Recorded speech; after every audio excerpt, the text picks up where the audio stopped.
Yeah, just a quick review of the book, Introduction to Sonography and Patient Care. Basically, this book's divided up into two parts. It has 14 chapters in total. So I'll go over, I'll just kind of name each one briefly, just give you an idea what's in the book, see if it's something you're interested in. Part one is Introduction to Sonography.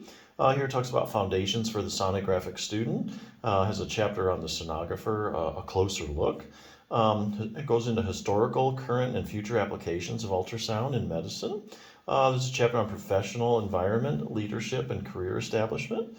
Also talks about ergonomics and the prevention of work-related musculoskeletal disorders, which is very important. Ethics and professionalism goes into also legal essentials and patients' rights and the basic principles of knobology.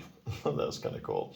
So part two is Introduction to Patient Care. Goes over things like a section on communication, diversity, and cultural awareness, fundamental patient care, medical emergencies, infection control, invasive procedures and surgical asepsis, and sonographic examinations and guidelines. So as you can see, this is a very comprehensive introductory text, which is why I think it's more than likely used in a lot of classrooms. And I'm glad to see books like this coming out. Other books, I think, this is interesting because this one actually had a chapter of ergonomics and the prevention of work-related musculoskeletal disorders. Actually, if you look at healthcare workers, sonographers are almost at the top of the list when it comes to work-related musculoskeletal disorders. This is things like shoulder pain, neck pain, wrist problems, carpal tunnel. Sonographers, it's rampant with sonographers. There's a resource I do want to make other people or would-be sonographers aware of, or sonographers that are already out there in the workforce doing a lot of work have problems. Easy exercises and quick fixes for sonographers with pain. Basically, if you have a pain issue or you just want to prevent having it, this is really a good resource. Basically, it's a book of exercises and little tips that you can use to get rid of pain or prevent a problem. Starts out at the thumb, kind of works its way up to the wrist, the elbow, the shoulder, the neck, and the lumbar spine. I'll show you a few things just to give you an idea what the book's about, see if it's something you're interested in.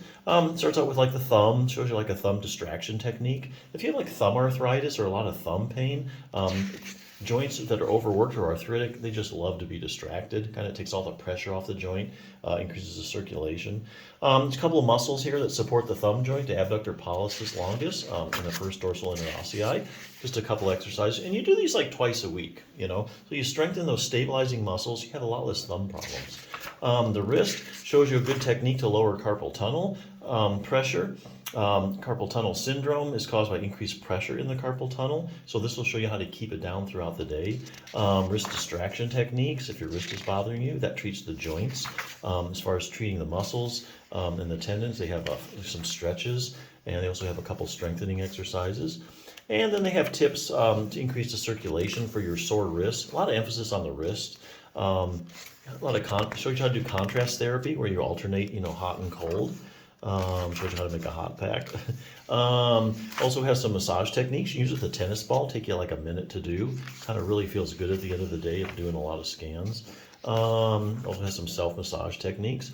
Goes in a little bit about splints. If you're to that point where you really have a bad wrist problem, kind of guides you as to what kind of splints are best and what's the best rest position for your wrist. The elbow gives you exercise for tennis elbow. The shoulder, a lot of emphasis here on rotator cuff strengthening. Shoulder's a really shallow ball and socket joint, and it depends heavily on the muscles to keep it in place. So if your muscle's fatigued through doing a lot of scans or it's not really strong enough, you get this excess motion in your ball and socket joint, and then you get problems like tendonitis, bursitis. It's just good to have a strong rotator cuff if you have a lot less shoulder problems. Also have a scapular stabilization exercise. The shoulder works upon a base, which is your scapula or shoulder blade. So a lot of times if you're having shoulder problems, the problem is you don't have a very stable scapula. Goes over some stretches, 4 critical stretches. And these things only take you like 30 seconds each stretch, so that's 2 minutes of stretching a day. It's not bad. The neck goes into one exercise that's been shown to actually decrease neck pain, to strengthen your neck muscles. Has some stretches there. And it ends with the lumbar spine, has some stretches for your back, but also has multifidus strengthening. Now that's a tried and true treatment for low back pain. Interestingly enough, probably about any back problem you could name, like a herniated disc, spinal stenosis, maybe you have back surgery, you still have pain, arthritis in your back.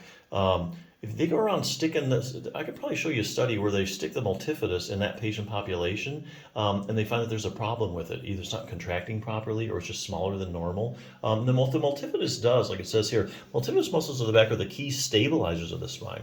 So strengthening your multifidus is a proven way to prevent and treat low back pain. So a lot of studies on it, some randomized controlled trials. Here again, another good resource, I think, for sonographers. If you're getting in the field, be good just to have some exercises at hand just to avoid getting future problems. But yeah, if you're looking for a good introductory book, or probably you're going to be made to buy this book, let the truth be known. Very good book, very thorough, covers all the aspects. So definitely check it out.